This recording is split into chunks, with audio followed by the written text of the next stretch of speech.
Paul, there's a lot of people I would imagine, rates were upwards towards 8.5% at one point over the past year and a half.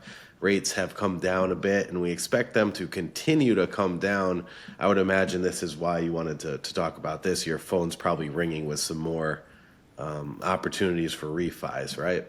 Absolutely. I mean, as you know, the market's been, fluctuating as of late. The last, 8 to 12 months, we've seen rates go up. You mentioned 8.5% at max, last 12 months or so. They've gone down as well. A little bit of uncertainty with the election, and they kind of starting to go back down now as we speak. So I feel like it's a relevant topic. A lot of people out there are saying, "Oh, when does it make sense to refinance?" Do I have a crystal ball? No, I don't have a crystal ball, but there are some situations that aren't as black and white as many people think. Typically, refinancing, if you're doing a rate and term refinance, the sole purpose is to reduce your interest rate, which ultimately reduces your monthly payment.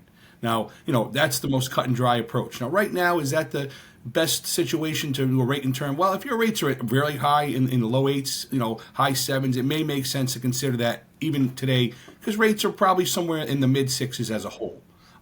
But situations, I feel, when you say when it does, when it doesn't, I think what it does make sense is people who need to utilize the equity in their properties. And what I mean by that is most people purchase the last, say, 2 to 5 years, their houses, this firsthand, values have gone up tremendously. A lot of people now bought a house, say, 2 years ago, and now their rate, is a little higher than they want to be at, but yet they also have the equity. Maybe they want to, who knows, maybe they want to do an addition to their home. Maybe they want to pay down some debt. For example, a lot of people, and me doing this for 15 years, I've seen credit card debt at all-time highs for some individuals. So maybe in a perfect scenario, you can reduce your interest rate, even if you reduce it 0.75%, but you can also pay off some high credit card debt. And let's just say debt is average at 22%.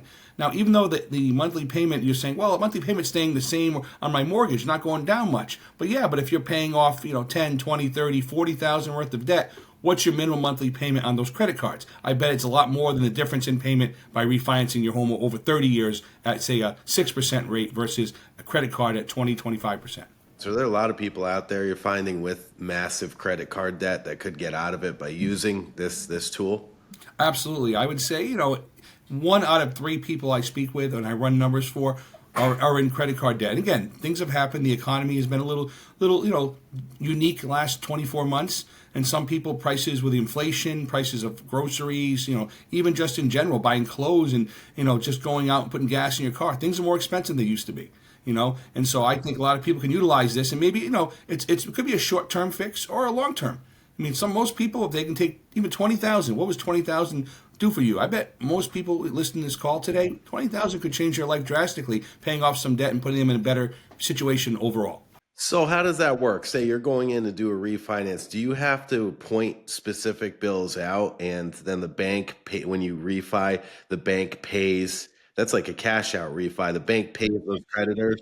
Absolutely. The short answer is when you do a cash out refinance, depending on and again, get a little more advanced here, but your debt to income ratio, if you qualify at the higher loan amount without paying any debt off, you just get the cash at closing in a bank check. But if it's a situation where you need to pay off credit cards to make the ratios work, and that's something I can help you with, then you're right. The actual attorney would get the check at closing, pay off the credit card in full, pay off the car payment in full, whatever it may be.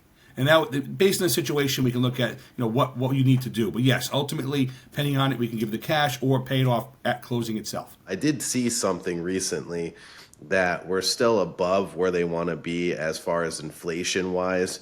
So with that said, do you think that we're going to see another rate cut in the December Fed meeting? Yes, so the December Fed meeting is coming up in about a week or so.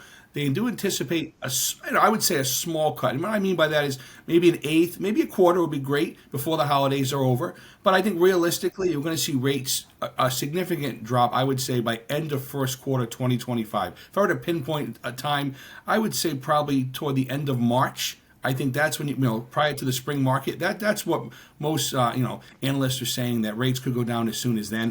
We're meaningful. I mean, a quarter is great, but if we can go down 0.75% to 1%, I think it opens the floodgates for, number one, for refinances, of course, but also for people that are on the fence of selling their home maybe and looking maybe to sell their house to buy a new house, a little reluctant because of rates where they're at the moment.